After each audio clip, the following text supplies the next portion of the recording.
mengetahui sebuah saham itu syariah atau bukan, kita masuk ke IDX, kemudian di bagian IDX syariah di atas ini, kemudian nanti di sub bagian indeks saham syariah. Diklik nanti akan ketemu seperti ini. Penjelasan apa itu indeks saham syariah sudah dijelaskan di deskripsi di dalam laman ini. Nah, kalau di bursa di Indonesia, IDX itu memberikan kita beberapa indeksasi saham.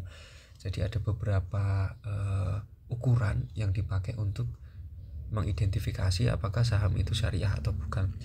Nah, di sini ada beberapa indeks. Yang pertama ada ISI, Indeks Saham Syariah Indonesia, kemudian ada juga JII, Jakarta Islamic Index. Kemudian ada Jakarta Islamic Index 70, JII 70. Kemudian ada IDX MES BUMN 17, kemudian ada indeks syariah growth. Nah, 5 indeks ini kita bisa pakai untuk mengetahui apakah saham yang kita beli adalah saham syariah atau bukan. Jika dia masuk ke dalam indeks ini berarti dia syariah. Jika dia tidak masuk ke salah satu indeks ini, bisa jadi masuk di indeksasi yang lain, di 5 indeksasi ini. Ya, di 4 indeksasi ini, mohon maaf. 5 bro. Di 5 indeksasi ini. Nah, untuk ngecek kita langsung ke bawahnya, ini ada indeks saham syariah Indonesia. Nah, diklik. Kemudian di sini ada halaman indeks saham. Nah, ini ada LQ45. LQ45 itu saham-saham yang kinerjanya sangat baik ya.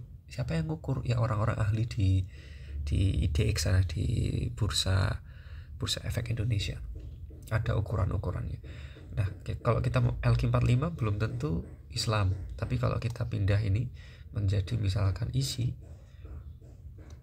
nah nanti akan berubah menjadi saham-saham yang terindeks oleh ISI. Di sini ada satuan waktunya, kita pilih yang paling akhir, karena nanti ada saham yang dia tidak memenuhi kepatutan ya, tidak memenuhi syarat dari ISI, maka dia bisa dikeluarkan dari ISI. Nah, kita pilih yang pertama ini, ada per 19 Desember 2024. Ini berarti penilaian yang paling baru. Kita unduh. Kemudian saya sudah mengunduh. Nah, kita buka. Kemudian ini ada indeks member isinya. Kita klik. Baik. Ini adalah saham-saham yang terindeks oleh ISI. Berarti saham ini adalah saham syariah. Jumlahnya ada 616. Jadi banyak sekali ya, banyak sekali. Ini perusahaan-perusahaan syariah yang bisa kita beli. Sahamnya masuk ke dalam saham yang diindeks oleh ISI. Masuk juga Unilever di sini ya, Unilever masuk di ISI juga. Tapi tentu untuk membeli perusahaan atau invest di perusahaan, kita tidak hanya menggunakan indeksasi bahwa saham itu syariah, tetapi juga pertimbangan etis harus kita masukkan. Baik. Nanti teman-teman silahkan pilih saham apa saja yang kira-kira teman-teman cocok sesuai dengan profil resikonya masing-masing. Karena kalau orang investasi itu kan profil resikonya ada agresif, ada konservatif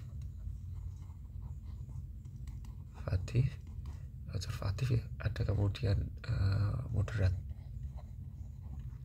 Nah, kalau agresif itu berarti kita berani beli, modalnya besar dan resikonya besar, tapi keuntungannya juga besar. Kalau konservatif ini modal kita ya kecil, mencari resiko yang sangat kecil, keuntungannya juga kecil. Jadi modalnya low risk low return. Kalau agresif ini berarti high risk high return. Kalau moderat ini berarti kita setengah-setengah tuh ya, ada resikonya, keuntungannya juga tidak terlalu besar, resikonya juga tidak terlalu tinggi. Disesuaikan dengan profil resiko masing-masing. Ini untuk mengecek saham itu syariah atau bukan.